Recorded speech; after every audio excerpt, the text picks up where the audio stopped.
Dean Thomas Lawley, will you present our fourth honored guest?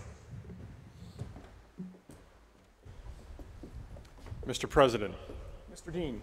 I have the honor to present to you Bernard Marcus to receive the degree of Doctor of Humane Letters. Bernard Marcus, visionary businessman, civic leader, philanthropist. Revolutionizing an industry, you helped found a dynamic global community and galvanized us all to renovate and build anew.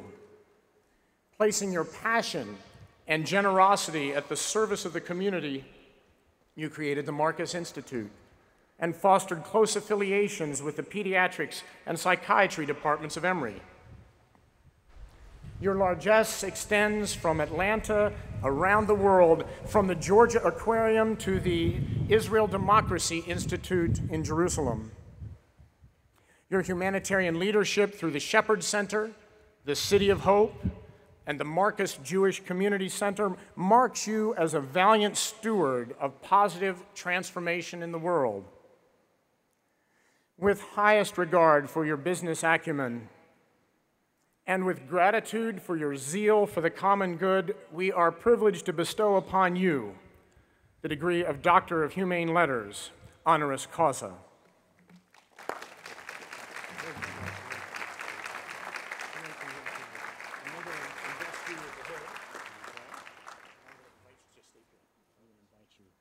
At this time, I would like to ask Mr. Marcus to deliver this morning's keynote address. Please welcome Bernie Marcus, Dr. Bernie Marcus.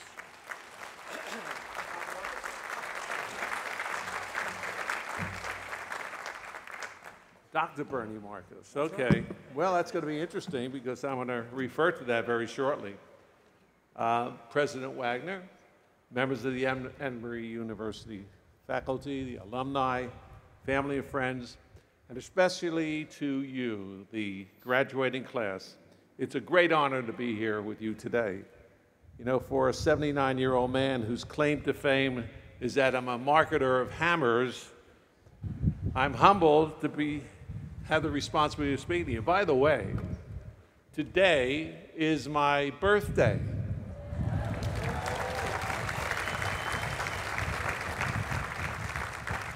And frankly, I can't think of a better way to spend it. Well, that's not really true, but it's not bad being here in front of all of you and celebrating this day with you. I'd like to tell you a story first. You know,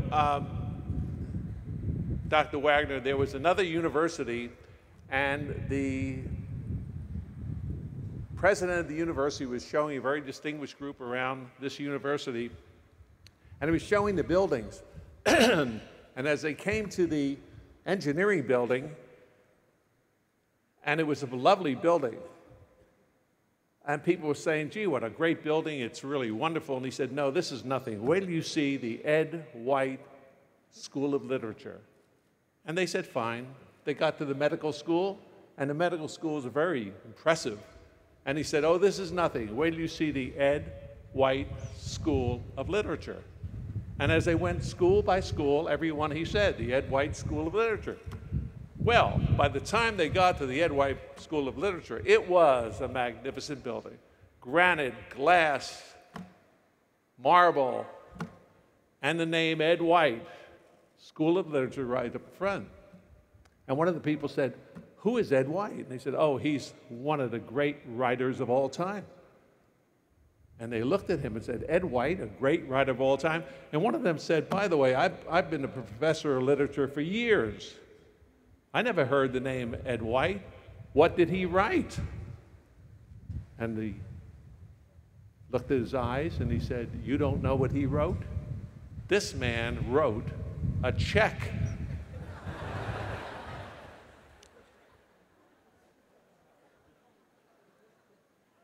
And ladies and gentlemen, that's what I do. I write checks.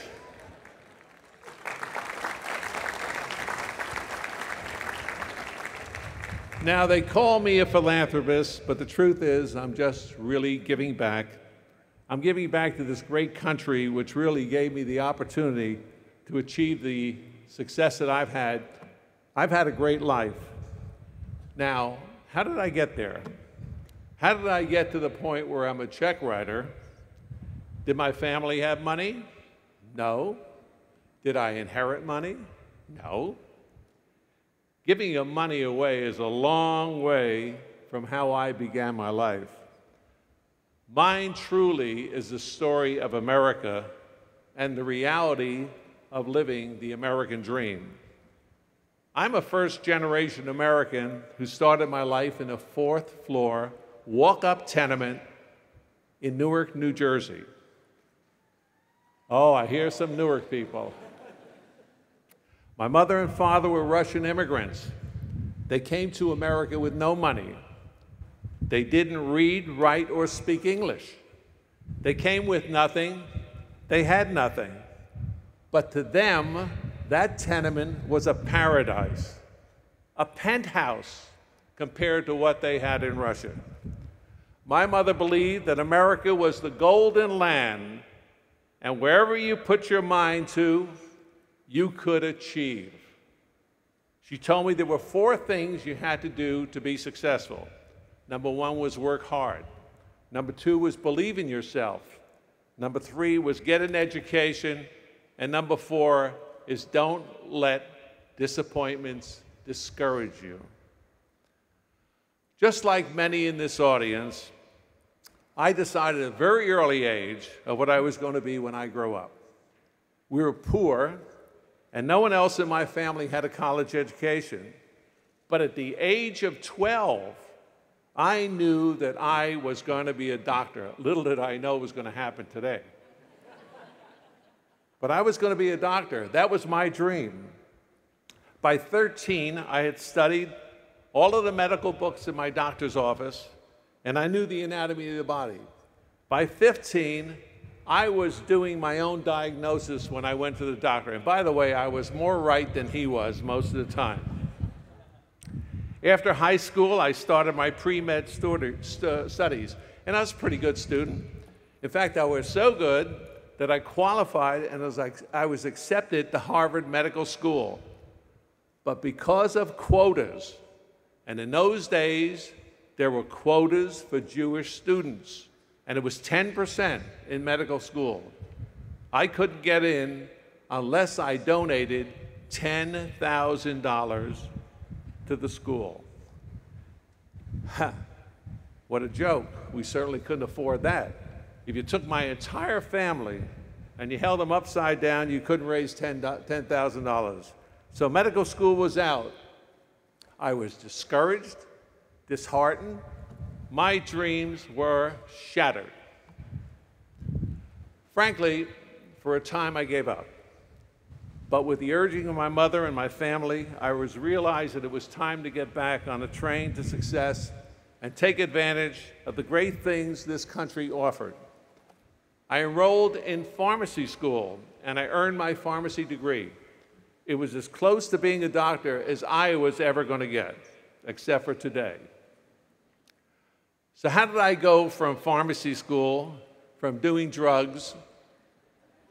No, not doing drugs. I prescribed drugs. I did other things. How did I get from there to selling hammers?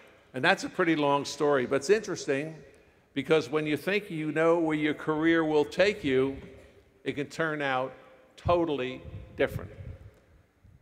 Let me mention here that in my years of meeting executives and successful people around the world, I have been fascinated by where these people started and where they ended.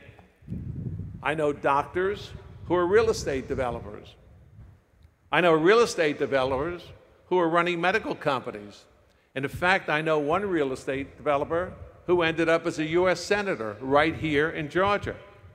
I know educators who are running big businesses. I know business leaders who are now teaching what they learned to students in classrooms. Maybe social work, politics. Perhaps we may even have a future president in this group. It's a possibility. Many of you are going to excel, I'm sure, and many of you will succeed in a field far, from where your studies have taken you. Now, what's the moral to all of this? The message to be learned here is that there are many options in life. While you may be convinced there's only one way to fulfill a dream, you're going to find out there are many roads that lead you to your dreams. And those dreams may find you when and where you least expect it. Wouldn't it be fascinating if we had a crystal ball and we could read the future of all of you, where you'll be 10 or 15 years from now? So my advice to you is keep your eyes, ears, and minds open. Opportunities pop up at the most unexpected times and places. Are you going to recognize it? If you do, take it. I hope you, when you finish this ceremony and get on with your busy day, maybe you'll walk away with a single grain of advice that'll have an impact on you. I hope so. Let me get back to the road I took from pharmacy to hammers. Obviously, the route I took to find my way was really filled with trial and error. But I was very successful as I climbed the ladder in retailing. The ladder in retailing. Home Depot, hardware. Are you sure you're all graduating today? Is this the brightest class you've had? Okay. Anyway, climbing that ladder. On that road, you've got to be sharp. One other thing my mother said, be sharp. Listen carefully, okay? On that road, I learned a number of other things I'd like to share with you. And the first one is really the importance of being happy. The second is recognizing opportunities. The next is the benefit of the free enterprise system. And finally, personal desires and dedication and the role they play in success. Now, working as a pharmacist soon led me to people who gave me a great opportunity in marketing and selling. And I found that this was truly what I wanted to do. I wanted to be in a marketing business. And from that day forward, I tried marketing, got involved with it, and every day I went to work from that day on was a day that I loved. And I can't tell you strongly enough how important that is. And because I loved what I did, I was good at it. And because I was good at it, I was successful. What is success going to mean to you? And how are you going to measure it? Is it going to be sheer economics? Or would you consider yourself successful when you truly enjoy what you do? And what you do, is that going to make you look forward every day to going to work? Now, not long after I found my niche in retailing, I became CEO of a major chain of home improvement stores in California. And it grew to be one of the most successful and largest in the United States at that time. And then, at the age of 49, pow, I was fired. Fired. That had never happened to me before. I was 49 years old. I had a family, had obligations, and all of a sudden, my world came to an end. A shocking end, and it was not anticipated. I was caught up in one of those corporate intrigues, and it ended up that I was the odd guy out. I was finished. And so here I was, think about it, for the second time in my life, with what was a career-ending experience. The first time, of course, was when I wanted to be a doctor. I had two choices: sit around and feel sorry for myself and complain that once again I got a raw deal. Or I could move forward. From my experience early on of not getting into medical school, I learned that the way you handle and deal with life's setbacks really creates the basis of what you will accomplish in the future. I said to myself, I used to talk to myself a lot.